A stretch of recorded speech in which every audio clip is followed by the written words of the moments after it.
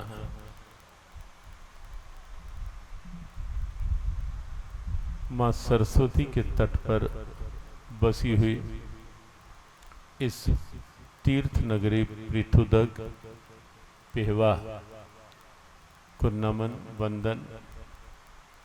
माँ सरस्वती को नमन, यहाँ की समस्त परंपराओं को नमन। श्रीमद् भगवद गीता की सत्संग यात्रा पिछले कई दिनों से अलग अलग नगरों से चर्चा, चिंतन के रूप में होती हुई आज से अगले 4-5 दिन यहाँ इस पावन तीर्थ नगरी में ये आराध्य चरणों की कृपा। हम सब जानते हैं कि ये जो दिन है ये भाद्र मास के कृष्ण पक्ष के ये दिन विशेष रूप से एक उत्सुकता अपने में लिए होते हैं, एक विशेष आशा का भाव अपने में लिए होते हैं, क्योंकि जैसे ही भाद्र मास का कृष्ण पक्ष प्रारंभ होता है साथ ही साथ ध्यान में आ जाता है कि इसी मास के, इसी पक्ष की अष्टमी तिथि वह सौभाग्यशालिनी तिथि है जिस तिथि को हमारे आराध्य प्रभु ने चुना अपने पावन अवतरण के लिए श्री कृष्ण जन्माष्टमी के रूप में। वह तिथि हम सब के लिए वंदनीय, अभिनंदनीय एक उपहार के रूप में हर वर्ष आती है। आज भाद्र मास के ही कृष्ण पक्ष की चतुर्थी है। 4 दिन श्रीमद् भगवद गीता के भाव का चिंतन और फिर जब अष्टमी तिथि होगी तो प्रभु के पावन अभिनंदन वंदन के रूप में एक उल्लसित वातावरण। लेकिन इन 4 दिनों का उपयोग हम श्रीमद् भगवद गीता के उसी भाव के साथ ही करेंगे। आज आते आते स्वाभाविक विचार मन में चल रहा था कि पेहवा में इन दिनों चर्चा का विषय क्या रहे, तो स्मरण हो आया कि प्रभु के आगमन का अवसर है और ऐसे अवसर पर श्रीमद् भगवद गीता का एक प्रसंग भी है जहां भगवान गोविंद, भगवान श्री कृष्ण ने अपने प्राकट्य का, अपने अवतरण का विशेष विवरण प्रस्तुत किया कि वो धरा पर कब आते हैं, क्यों आते हैं, किन परिस्थितियों में आते हैं, आने का उद्देश्य क्या होता है, आने का निमित्त क्या होता है, आने के पीछे भाव क्या होता है। श्रीमद् भगवद गीता के 4th अध्याय के प्रारंभ से ही इसका वर्णन है। सौभाग्य से जिस धरा पर ये चर्चा हो रही है यह भी कहीं ना कहीं धर्म क्षेत्र कुरुक्षेत्र के उस भाव से ही जुड़ी हुई धरा है और कहीं ना कहीं श्रीमद् भगवद गीता के आज से 5157 वर्ष पूर्व हुए उपदेश की यह धरा भी एक साक्षी धरा रही है। और ये संयोग ही है कि यहाँ इस धरा पर स्वयं परमात्मा श्री कृष्ण के आगमन की स्थिति में श्रीमद् भगवद गीता के ही उस भाव को चर्चा में लेने का एक भीतर प्रेरणात्मक भाव बना।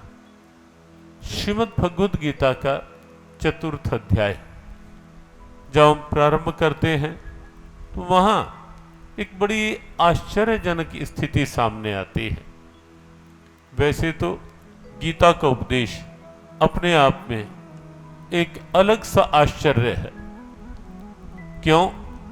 क्योंकि एक ऐसे वातावरण में गीता का उपदेश हुआ जिस वातावरण को लेकर विश्व के विद्वान, विश्व के चिंतक, विश्व के विचारक, विश्व के वैज्ञानिक भी आज तक भी अचंभित हैं, हैरान हैं कि ये कैसी स्थिति। क्योंकि प्रायः उपदेश होता है तो शांत वातावरण में होता है, सत्संग होता है। जैसे यहाँ भी प्रारंभ में कहा गया कि सभी कुछ देर के लिए चारों ओर से सब कुछ भूल करके थोड़ी देर के लिए अपने आप को उस भगवदीय भाव में अनुभव करें। और कभी कभी होना भी चाहिए। अच्छी स्थिति नहीं होती कि हर समय मस्तिष्क संसार की चिंताओं, चिंतन, आशंकाओं, समस्याओं में उलझा सा रह जाए।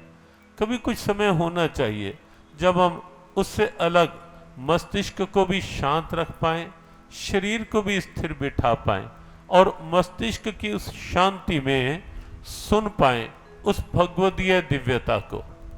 एक पाश्चात्य चिंतक ने एक अच्छी बात लिखी, कही, voice of God can be heard only in the deep silence. Voice of God, परमात्मा की आवाज, गहरी खामोशी, वो अंदर भी होगी, जब भी होगी अंदर भी। अगर ईश्वरीय भाव की स्थिति बनानी होगी तो अंदर मन की खामोशी, मन की शांति, मन की ऊहापोह में वो नहीं अनुभव में आ पाएगी। और बाहर के वातावरण में भी चाहिए स्वाभाविक शांति। सत्संग चल रहा है, मान लो बीच बीच में हो हल्ला भी चल रहा हो, हलचल भी चल रही हो, कोई मोबाइल में लगा हो, कोई बातों में लगा हो, कोई वैसे इधर उधर की अव्यवस्थाओं में लगा हो, तो सत्संग की ओर ध्यान कहाँ एकाग्र हो पाएगा और कैसे एकाग्र हो पाएगा? क्योंकि मन तो एक है ना। कबीरा, मन तो एक है, चाहे जिधर लगा, चाहे हरि की भक्ति कर और चाहे विषय कमा, मन तो एक ही है ना।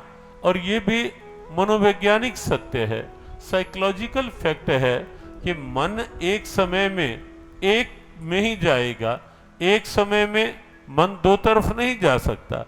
और इसलिए जब सत्संग में, ये भी एक गीता की ही प्रेरणा है कि हम जिस समय जहां हैं उस समय अपने आप को उसी भाव में एकाग्र करके रखें। चित्त कहीं और बुद्ध कहीं, ये प्राय कहावत सी बनी हुई है। चित्त कहीं और बुद्ध कहीं और, अर्थात बुद्ध शरीर कहीं है और चित्त हमारा चिंतन कहीं कहीं का चल रहा है। तो आप पाएंगे कोई भी काम ढंग से हो नहीं पाएगा। और जब सत्संग होगा वहां तो सुना ही तभी जा सकेगा जब मन का भाव साथ होगा, मन भी उसी भाव में एकाग्र होगा तब। लेकिन गीता उपदेश के समय एक बड़ी विस्मयकारी, बड़ी अचंभित से करने वाली घटना दिखाई देती है कि वहां तो युद्ध का वातावरण है, चारों ओर कोलाहल है, कहीं ना कहीं शस्त्रों की टंकार भी शुरू हो रही है, कहीं ना कहीं हाथी हैं, घोड़े हैं, उनकी चिंगाड़ भी शुरू हो रही है, कहीं ना कहीं कई तरह की कोई चीखो पुकार भी दिखाई दे रही है, अलग अलग तरह की कोई गुंजार सी भी दिखाई दे रही है, हलचल का सा वातावरण है। लेकिन भगवान कृष्ण ने पूरे विश्व के विचारकों को चौंकाया। उस हलचल के वातावरण में एक शांति का संदेश दे करके। और ये बात यहां गीता उपदेश की साक्षी रही, इस तरह में कहने में और अच्छा लग रहा है कि गीता का उपदेश अशांति के वातावरण में से प्रकट हुआ शांति और सद्भावना का एक संदेश है। और सत्य ये भी तो है ना कि अशांत मन को ही शांति की कीमत समझ में आ सकती है। जो मन हलचल में है और चाहता है किसी तरह से शांति मिल जाए, अशांति में से ही तो शांति चाहिए ना। जहां मन संघर्षों की ऊहापोह में उलझा हुआ है, जहां मन कहीं ना कहीं अस्थिर है, उधेड़ बुनों में कहीं ना कहीं लगा हुआ है, कहीं ढेरों आशंकाओं में हम उलझ जाते हैं। पता नहीं क्या होगा, कैसे होगा, ना हुआ तो कहीं जो मैं चाहती हूं वो ना हुआ, जो मैं नहीं चाहता वो हो गया। ऐसी न जाने कितनी आशंकाएं मन के अंदर लगातार चलती रहती हैं। और गीता का उपदेश ऐसी आशंकाओं में, क्योंकि तब अर्जुन के मन में भी ये सारी आशंकाएं चल रही थी, ढेरों आशंकाएं, उलझन बनी हुई थी अर्जुन के मन में। और इसीलिए उन आशंकाओं को मिटाने के लिए, उन समस्याओं का समाधान प्रस्तुत करने के लिए, उस अशांति को शांति में बदलने के लिए और दुर्भावनाओं में भी सद्भावना की एक अलग जगाने के लिए भगवान कृष्ण ने कुरुक्षेत्र की धरा में पूरे विश्व के लिए एक सद्भावना का संदेश दिया। भगवत गीता कोई माने ना माने, ये अपनी अपनी सबकी सोच हो सकती है, लेकिन एक बात परम सत्य है, अकाट्य सत्य है। और सत्य को समझने के लिए हृदय की उदारता चाहिए, खुलापन चाहिए। जब कोई किसी संकीर्णता में उलझा रहेगा कि नहीं ये तो केवल सन्यासियों का ग्रंथ, ये तो केवल पूजा पाठ का ग्रंथ, नहीं सच्चाई समझ पाएगा, या ये इसका ग्रंथ, ये उसका ग्रंथ। अरे भाई किसी का नहीं, मानव मात्र का है, प्राणी मात्र का ग्रंथ है ये। कहीं भी इस ग्रंथ के अंदर कहीं नहीं आप पाओगे कि कोई ऐसा शब्द हो जहां भगवान कृष्ण ने ये कहा हो कि मैं ये उपदेश केवल इस समाज के लिए दे रहा हूं, इस जाति के लिए दे रहा हूं, इस वर्ग के लिए दे रहा हूं। और सच बात यह है कि उपदेश अगर कल्याण का है, उपदेश अगर वास्तव में शांति और सद्भाव का है, वो कहीं ये देखेगा भी नहीं कि एक के पास शांति और दूसरे के लिए अशांति फैलाए। वो उपदेश हो ही नहीं सकता, वो उपदेश कहा ही नहीं जाएगा जो ये कहे कि मेरा कल्याण और दूसरे का अहित हो, दूसरे का नुकसान, मेरा कल्याण और दूसरे का नुकसान। उसे धर्म का उपदेश कैसे कहा जा सकेगा? उसे अध्यात्म कैसे कहा जा सकेगा? अध्यात्म तो एक सूर्य है जो सबके लिए प्रकाशित होता है, ज्ञान का सूर्य, तेज का सूर्य, दिव्यताओं का सूर्य, शांति का, सद्भावनाओं का सूर्य है अध्यात्म। और सूर्य क्या कभी ये देखता है कि मुझे कि झोंपड़ी में प्रकाश नहीं देना, मुझे केवल राजमहलों में प्रकाश देना? सूर्य कभी ये देखेगा क्या कि मैंने गांवों में रोशनी नहीं देनी, मैंने केवल बड़े शहरों में रोशनी देनी है? सूर्य क्या कभी ये देखेगा कि मैंने अमुक जाति के लोगों को ही रोशनी देनी है, अमुक को नहीं देनी मैंने रोशनी? क्या कभी हो सकता है ये? सूर्य कभी भेदभाव कर सकता है क्या? कभी नहीं करेगा, कहीं नहीं करेगा। किसी रूप में भी सूर्य भेदभाव नहीं कर सकता। सूर्य के प्रकाश के सामने तो सब बराबर हैं, भले ही कोई झोंपड़ी हो या महल हो, कोई निर्धन हो या धनवान हो, कोई बड़ा हो या छोटा हो, कोई नर हो या नारी हो, कोई नगर हो या ग्राम हो। सूर्य के प्रकाश के लिए सब एक समान हैं, कहीं कोई भिन्नता नहीं, कहीं कोई भेद नहीं, कहीं किसी का पक्षपात नहीं, सबके लिए बराबर। और ऐसे ही श्रीमद् भगवद गीता ज्ञान का एक ऐसा प्रचंड सूर्य है जहां भेदभाव की कोई कल्पना ही नहीं की जा सकती, किसी भी प्रकार से रंचक भी कल्पना नहीं की जा सकती। श्रीमद् भगवद गीता ऐसा एक दिव्यमान ज्ञान का सूर्य है, पूरी मानवता के लिए, समग्र प्राणियों के लिए। भारत का गौरव ग्रंथ है गीता, लेकिन केवल भारत के लिए नहीं, समूचे विश्व के लिए है गीता। और यही कारण है कि विश्व भर में सर्वाधिक टीकाएं, कमेंट्रीज जिस किसी पुस्तक पर, जिस किसी साहित्य पर, जिस किसी ग्रंथ पर हुई, उसका नाम श्रीमद् भगवद गीता है। विश्व की सबसे अधिक भाषाओं में जिसके अनुवाद हुए, जिस पर आगे व्याख्याएं लिखी गई, वो श्रीमद् भगवद गीता है। विश्व के लगभग हर विचारधारा के विचारक ने खुले मन से जिसकी प्रेरणाओं को स्वीकारा, वो श्रीमद् भगवद गीता है।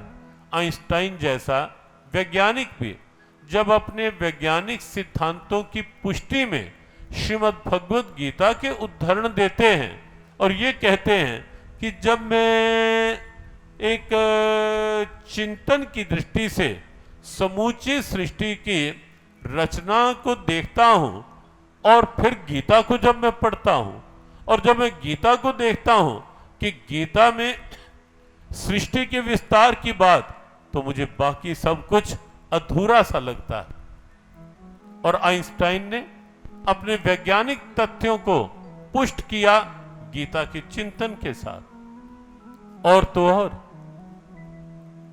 परमाणु बम बनाने वाले रॉबर्ट जे ओपनहाइमर बना बैठे परमाणु बम। कोई ईश्वरीय लीला रही होगी, क्योंकि स्वर्ग भी ईश्वर के द्वारा है और कहीं ना कहीं प्रलय में भी ईश्वर ही साथ होते हैं। जब बन गया परमाणु बम और रॉबर्ट जे ओपनहाइमर बहुत निराश हो गए कि ये हो क्या गया, ये बना क्या दिया मैंने, बन क्या गया। और तब उन्होंने श्रीमद् भगवद गीता और 11वां अध्याय और 11वें अध्याय में भी जब वो श्लोक पढ़े, दिवि सूर्य सहस्रस्य भवेद युगपद उत्थिता, जब ये समझा, पढ़ा, जाना कि 1000 सूर्यों का प्रकाश भी एक साथ उस परम पिता परमात्मा के प्रकाश के सामने बिल्कुल फीका सा है। जे 100 सूरज उगले चंदा चढ़े 1000, एते चानन होंदिया गुरु बिन घोर अंधार। अब देखें, बात तथ्य की बात, रहस्य की बात और सत्य की बात, अनुभव की बात, अगर वो अनुभव में आएगी तो वहां भिन्नता नहीं होगी। अगर किसी ने अनुभव किया होगा वहां भिन्नता नहीं होगी, वहां सत्य क्योंकि एक ही है। जैसे सूर्य एक ही है, ऐसे ही जैसे सूर्य का प्रकाश एक, ऐसे ही सत्य का प्रकाश भी भिन्नता नहीं देखता। हाँ, भिन्नता हो सकती है कहीं ना कहीं अपनी सोच के अंदर, सोच की संकीर्णता भिन्नता खड़ी कर सकती है, भेदभाव खड़े कर सकती है, राग द्वेष पनपा सकती है। लेकिन जब सत्य की स्थिति में आएंगे, सत्य तो प्रकाशित होता हुआ पूरी मानवता को, पूरे विश्व को एक ही आगोश में सर्वे भवन्तु सुखिना के रूप में या तेरे पाणे सर्वतदा फला के रूप में पूरे विश्व और पूरी मानवता को प्रेम और सद्भावना के एक ही आगोश में लेता हुआ प्रकट होगा। सूर्य भेदभाव नहीं देखता। ऐसे ही ज्ञान का सूर्य भी जब एक सार्वभौम रूप में, यूनिवर्सल रूप में प्रकट होता है, वहां भेदभाव नहीं होते, वहां भिन्नताएं नहीं होती, वहां तो स्थिति सद्भावना, शांति की। और भगवद गीता का प्राकट्य उसी शांति और सद्भावना के आलोक को फैलाने के लिए हुआ है। चतुर्थ अध्याय की हम बात कर रहे थे। चतुर्थ अध्याय के प्रारंभ में भी संयोग से सूर्य की बात पहले ही श्लोक में आती है। भगवान कृष्ण कुरुक्षेत्र की धरा में उपदेश दे रहे हैं अर्जुन को। अर्जुन सामने है, लेकिन जैसे ही चतुर्थ अध्याय प्रारंभ होता है, एक बार अर्जुन भी चौंक जाता है भगवान के मुख से ये बात सुन करके कि पार्थ, जो मैं ये उपदेश तुझे दे रहा हूं यहां, ये उपदेश मैंने सृष्टि के प्रारंभ में सूर्य को दिया था। इमं विवस्वते योगम प्रोक्तवान अहम अव्ययम विवस्वान मनवे प्राह मनुरीक्ष्वाक्य अब्रवीत। ये भगवत गीता के चौथे अध्याय का पहला श्लोक है। इमं विवस्वते योगम प्रोक्तवान अहम अव्ययम। अर्जुन, ये जो योग का उपदेश तुझे अब दिया जा रहा है, ये सृष्टि के प्रारंभ में सूर्य को दिया गया था। सृष्टि का जो सबसे प्रथम कर्मयोगी है वो सूर्य है। वैसे भी आप देखें, प्रातःकाल होती है, प्रातःकाल प्रकाश जो आंखों में है वो भी कहीं ना कहीं सूर्य के माध्यम से ही है। और अंधेरा जब होता है, अब देखें, जब अंधेरा होता है तो अंधेरे में आंख तो होती है ना, नहीं कि प्रकाश नहीं अनुभव होता।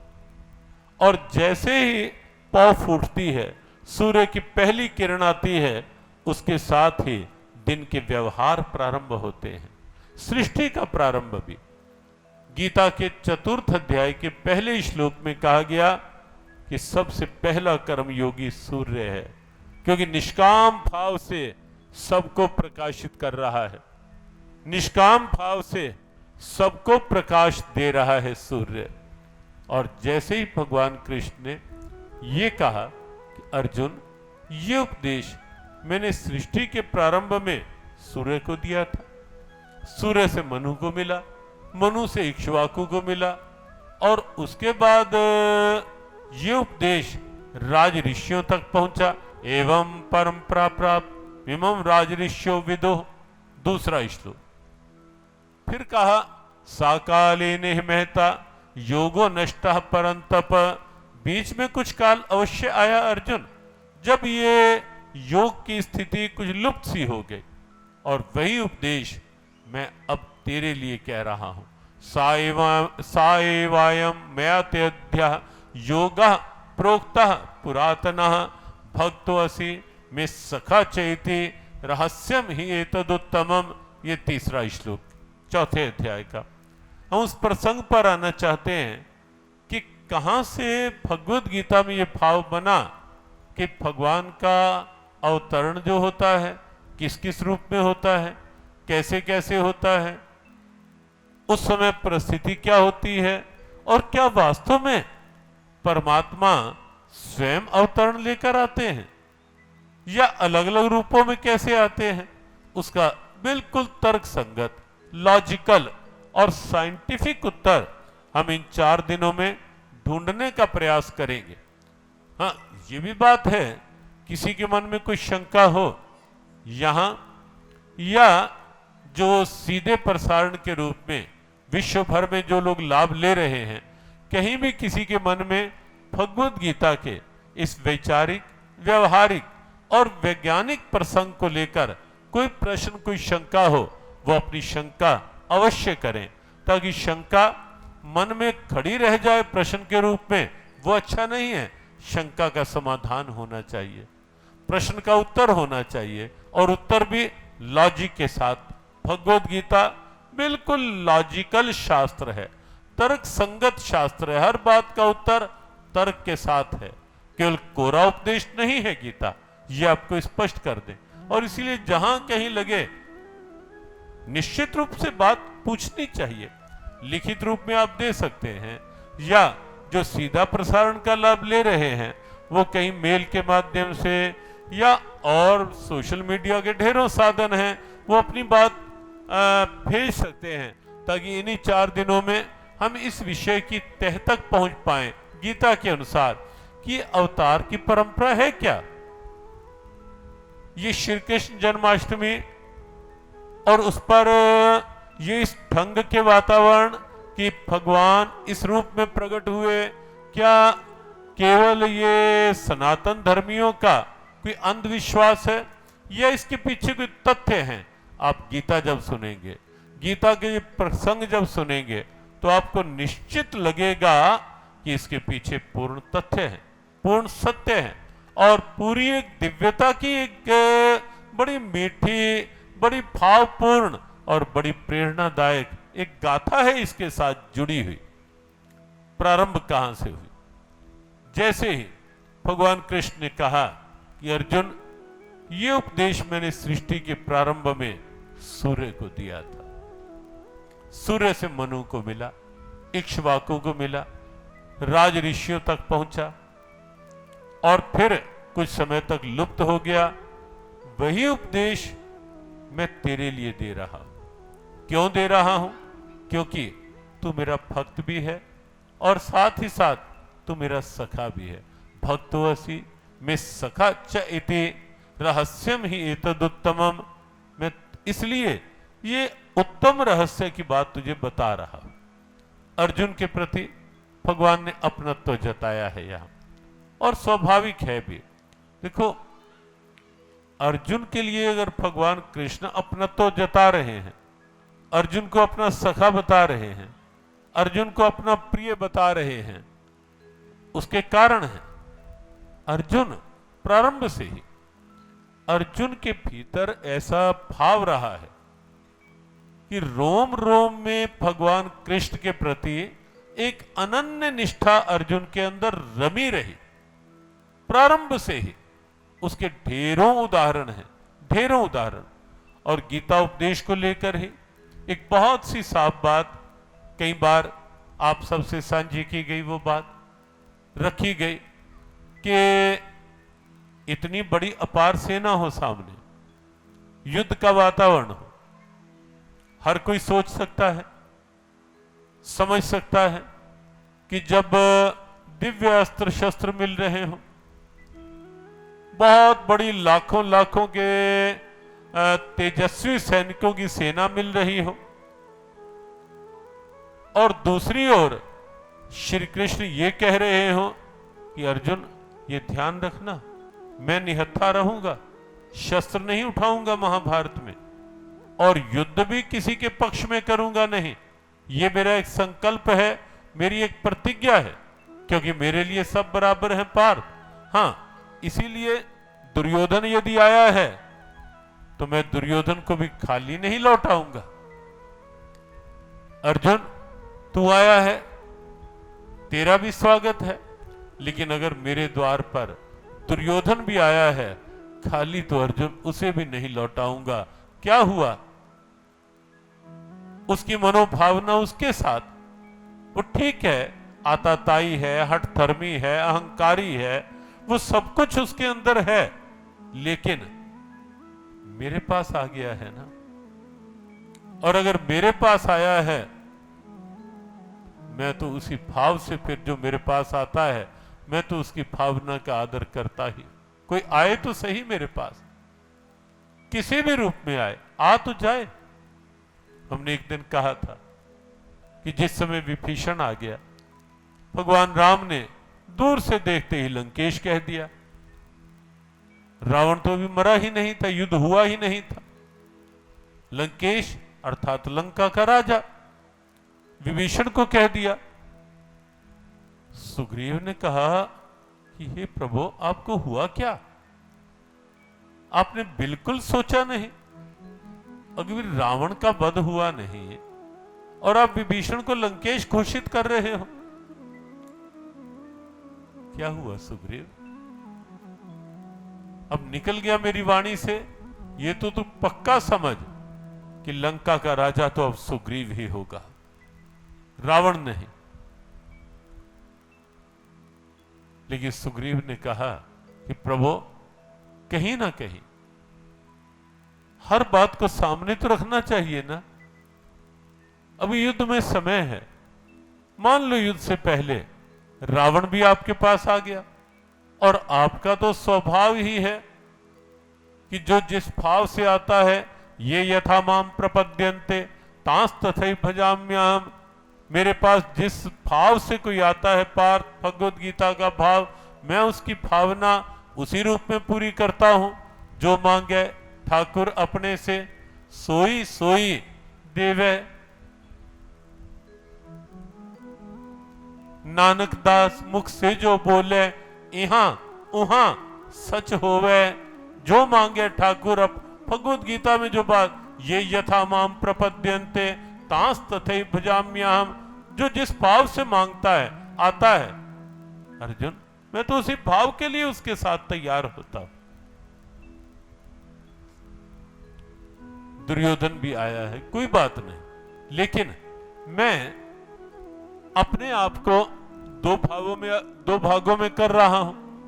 एक भाग में एक और मैं अकेला रहूंगा अर्जुन, युद्ध नहीं करूंगा, शस्त्र नहीं उठाऊंगा, और एक और मेरी दिव्य अस्त्र शस्त्रों से सुसज्जित नारायणी सेना रहेगी। अब दोनों में से सोचना आप दोनों को है, किसको क्या मांगना है, किसको क्या चाहिए। दुर्योधन ने कहा, कृष्ण पहले मैं आया हूं और इसलिए पहला अधिकार मांगने का मेरा है। अब देखें भगवान की भगवत्ता, उदारता, दिव्यता, लेकिन ना जाने फिर भी कोई क्यों नहीं प्रभु का बन पाता। बात बीच में रावण की चली थी।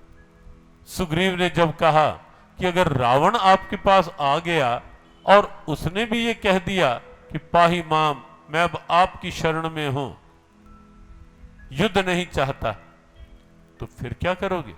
और लंका का राजा बना दिया अपने विभीषण को। भगवान राम मुस्कुराए और कहने लगे, सुग्रीव कोई बात नहीं, पहली बात तो वो आएगा नहीं, इतना हठधर्मी है, नहीं आएगा, लेकिन मैं कब चाहता हूं कि ना आए। मैं तो चाहता हूं ये प्राणी मात्र कोई भी मेरे से दूर ना रहे, कोई भी मेरे से अलग ना हो। मैं तो चाहता हूं सुग्रीव कि रावण भी आए शरण में। करोगे क्या।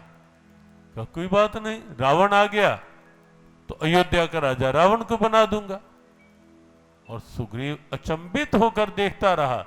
जब प्रभु राम ने कहा आए तो सही, मन साफ करके अयोध्या का राजा उसे बना दूंगा, खाली नहीं लौटाऊंगा उसे भी।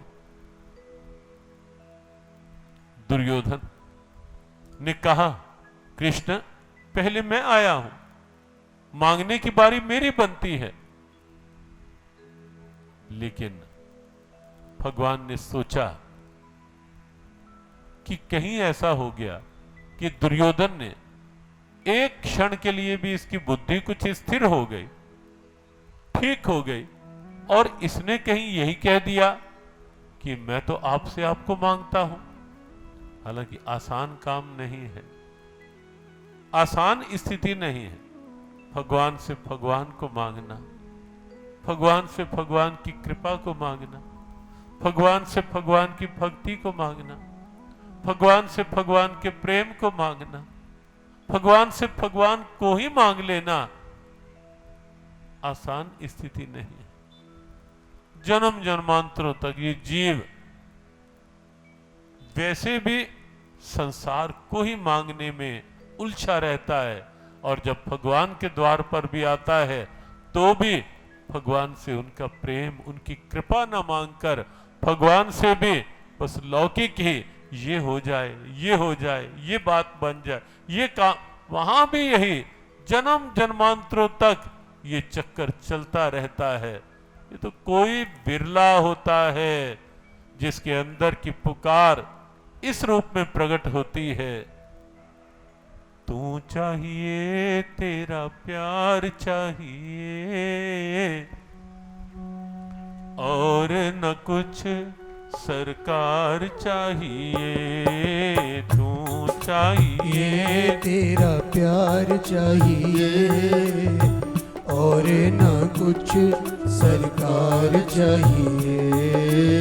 तू चाहिए, तेरा प्यार चाहिए, और न कुछ सरकार चाहिए। तू चाहिए, तेरा प्यार चाहिए, और न कुछ सरकार चाहिए, और न कुछ सरकार चाहिए, और न कुछ सरकार चाहिए।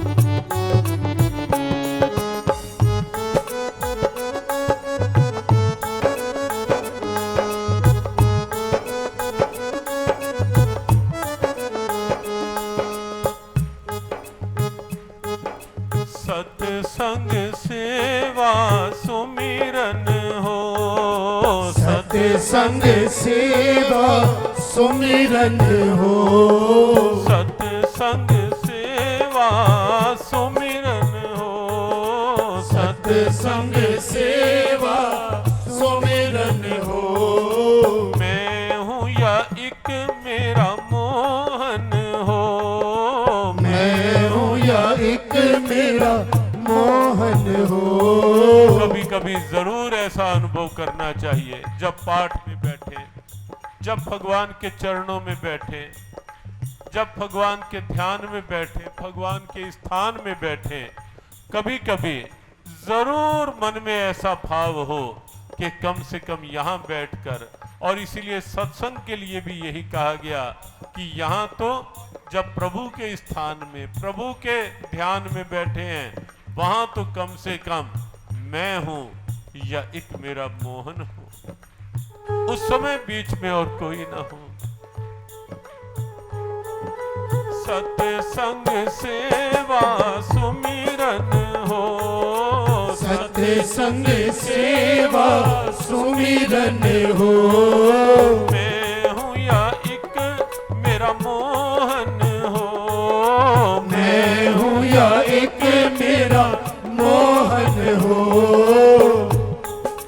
तू जाना कोई आधार चाहिए, और न कुछ सरकार चाहिए, तू जाना कोई आधार चाहिए, और न कुछ सरकार चाहिए। तू चाहिए तेरा प्यार चाहिए, और न कुछ सरकार चाहिए, तू चाहिए तेरा प्यार चाहिए, और न कुछ सरकार चाहिए। झूठी बहार नहीं चाहिए, झूठी बहार नहीं चाहिए, झूठे सहारे नहीं चाहिए, झूठे सहारे नहीं चाहिए। सच्चा तू ही दिलदार चाहिए, और न कुछ सरकार चाहिए। सच्चा तू ही दिलदार चाहिए, और न कुछ सरकार चाहिए। सच्चा तू ही दिलदार चाहिए, और न कुछ सरकार चाहिए। सच्चा तू ही दिलदार चाहिए, और न कुछ सरकार चाहिए। तू चाहिए तेरा प्यार चाहिए, और न कुछ सरकार चाहिए। तू चाहिए तेरा प्यार चाहिए, और न कुछ सरकार चाहिए। और न कुछ सरकार चाहिए, और न कुछ सरकार चाहिए। तू चाहिए तेरा प्यार चाहिए, चाहिए, तेरा प्यार चाहिए।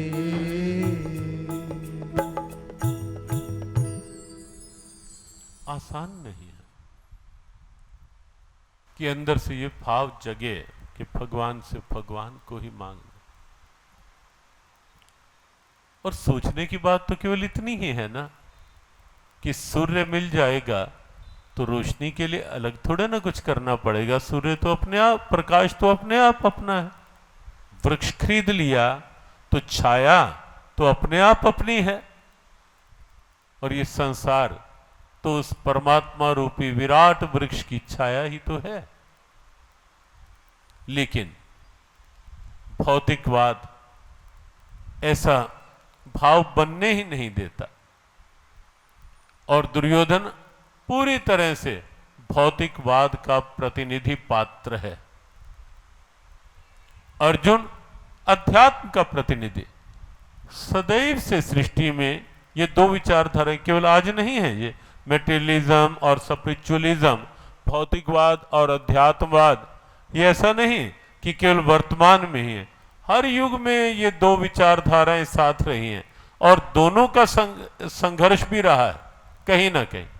हाँ, ये भी निश्चित है कि अंतिम विजय कभी भी भौतिकवाद की नहीं हुई, अध्यात्म की ही हुई है। वर्तमान में कोरोना के समय में भी विश्व को ये सब एहसास तो हो ही गया होगा कि भौतिकवाद पूरी तरह से हैरान परेशान सा होकर रह गया कि ये कोरोना वायरस है क्या। और अंत में अध्यात्म की शरण जाना पड़ रहा है, जाना पड़ेगा, क्योंकि वास्तविक सत्य तो अध्यात्म है, धर्म है। हर युग की बात, और तब भी थी। दुर्योधन भौतिकवाद का प्रतीक, प्रतिनिधि, और अर्जुन अध्यात्म का प्रतीक। और भौतिकवाद का भी प्राय संसार ही सच, बस जो दिख रहा है वही सच, ये भौतिकवाद। और जिसके कारण से दिख रहा है उसको स्वीकार कर लेना, ये अध्यात्मवाद। जिस परमात्मा की चेतना के कारण ये संसार की स्थिति है वो स्वीकार कर लेना अध्यात्म। तो दुर्योधन यद्यपि भगवान भी जानते थे ये मुझे तो मांगेगा नहीं, मांगेगा सेना को ही, लेकिन तो भी भगवान को लगा कि मान लो कुछ क्षण के लिए ही मेरी अनुकूल दृष्टि पड़ने पर इसकी बुद्धि सुधर गई और इसकी वाणी पर यही आ गया कि मुझे तो कृष्ण आप चाहिए, तो सारा अवतार का खेल ही बिगड़ जाएगा। और इसीलिए भगवान कृष्ण ने कहा, दुर्योधन देख, तू पहले आया जरूर है, लेकिन मैंने पहले अर्जुन को देखा है। और दूसरी बात, अर्जुन छोटा भी है और छोटे का अधिकार पहले बनता है। बड़े यदि ये भावना बना लेना घर परिवार में कि छोटे के प्रति स्नेह और छोटे के अधिकार को आगे, राम यदि भरत के लिए राज्य छोड़कर चल देंगे ना वन में, तो छोटे भाई में भी वो आदर बनेगा। वो भी पीछे पीछे चित्रकूट चल करके वो भी सिंहासन पर राम की पादुकाएं ही विराजित करेगा और पूरे विश्व में प्रेम का, एक भ्रातृ प्रेम का, आज तक के इतिहास का एक अद्भुत अनूठा उदाहरण प्रस्तुत हो जाएगा कि भाई भ्रातृ प्रेम कैसा हो, राम और भरत जैसा। बड़े और छोटे की, लेकिन महाभारत की कहानी बिल्कुल अलग थी। वहां दो भाइयों में सिंहासन था, लेकिन प्रेम की अद्भुत प्रेरणा बना वो सिंहासन रामायण काल में। लेकिन महाभारत काल में भी दो भाइयों के बीच में सिंहासन है, लेकिन वहां बड़ा भाई ये मान ही नहीं पाया कि छोटे भाई के बच्चे, और छोटा भाई चला भी गया पांडु, मान ही नहीं पाया कि छोटे भाई के बच्चों को अधिक सब प्यार देना इस समय मेरा कर्तव्य है, क्योंकि छोटा भाई नहीं है। और इसलिए हम कई बार कहते हैं कि भगवत गीता में आपको फैमिली वैल्यूज, पारिवारिक मूल्य, हर चीज मिलेगी आपको गीता में, लेकिन नहीं हो पाया। और बड़े भाई ने स्वयं ही सब कुछ वो करना चाहा, अंत में हुआ क्या महाभारत खड़ी हो गई। रामायण में दो भाइयों की स्थिति, बीच में सिंहासन, विश्व का एक अनूठा प्रेम का उदाहरण। और महाभारत में भी धृतराष्ट्र और पांडु स्थिति, वहां बड़े भाई की हठधर्मिता, बीच में सिंहासन। लेकिन पूरे विश्व में महाभारत की स्थिति। और आज भी लोग महाभारत शब्द को प्रयोग ही ऐसे कर, जरा सा कहीं झगड़ा हो तो ये घर घर में महाभारत हो रही है। महाभारत का प्रयोग एक पर्याय सा बन गया शब्द। और कुरुक्षेत्र को भी लगभग लंबे समय से यही लिखा जाने लगा, Kurukshetra the land of Mahabharat. पिछले कुछ वर्षों से, जब से ये गीता महोत्सव, अंतर्राष्ट्रीय गीता महोत्सव और जीव गीता का आह्वान हुआ कि कुरुक्षेत्र को लैंड ऑफ महाभारत नहीं अब लिखा जाए, बहुत हो गया। अब तो Kurukshetra the land of Bhagavad Gita, क्योंकि अब हमें कलह क्लेश की ओर नहीं, अब तो हमें शांति सद्भाव की ओर बढ़ना है। कि Kurukshetra the land of Bhagavad Gita, ये पूरे विश्व में चित्र आए। अस्तु, बात चल रही थी। भगवान ने कहा कि दुर्योधन, अर्जुन छोटा भी है, इसलिए पहले मांगने का अधिकार अर्जुन का है। अर्जुन को कह दिया मांग। और आप देखें, असंख्य सैनिकों की दिव्य अस्त्र शस्त्रों से सुसज्जित सेना का प्रलोभन सामने था, लेकिन तो भी अर्जुन कहता है कि कृष्ण, मुझे तो आप चाहिए, केवल आप चाहिए। भगवान कहते हैं, अरे पगले, इतनी बड़ी सेना, इतने अस्त्र शस्त्र, क्या हुआ कृष्ण? जब आप मिल गए तो मेरा विश्वास है कि सब कुछ मिल गया, और इसलिए मुझे तो केवल आप चाहिए। और यहां इस चौथे अध्याय में भगवान कृष्ण अर्जुन के प्रति वो अपनत्व जता रहे हैं, दिखा रहे हैं कि अर्जुन, तू तो मेरा अनन्य भक्त है और तेरी निष्ठा मेरे प्रति अनन्य है, एक निष्ठ है, और तू मेरा बाल सखा भी। उसकी चर्चा का भी आज समय नहीं। आज हमें उस प्रसंग के प्रवेश द्वार तक पहुंचना है, जो हम 4 दिन, अगले 3 दिन और चलाएंगे यहाँ। और वो प्रवेश द्वार ये है कि जब अर्जुन को प्रभु ने कहा कि वही उपदेश जो सृष्टि के प्रारंभ में मैंने सूर्य को दिया था, परंपरा से आज मैं तुझे दे रहा हूं। एक और इसमें विलक्षण बात है, जहां से हम कल के विषय प्रारंभ करेंगे। जैसे ही अर्जुन ने सुना कि सृष्टि के प्रारंभ में कृष्ण, आपने सूर्य को उपदेश दिया योग का, अर्जुन के मन में एक प्रश्न खड़ा हो गया। और भगवद गीता के चौथे अध्याय के चौथे श्लोक में अर्जुन उसी प्रश्न के साथ उपस्थित दिखाई देते हैं। एक बात और कह करके कि गीता जी में अर्जुन ने अनेक प्रश्न किए हैं, और भगवद गीता की ये दिव्यता भी है। कोरा उपदेश नहीं, पहले हमने कहा कि सीधा सीधा आदेश भी नहीं कि पार्थ, जो मैंने कह दिया ना वही मानना है।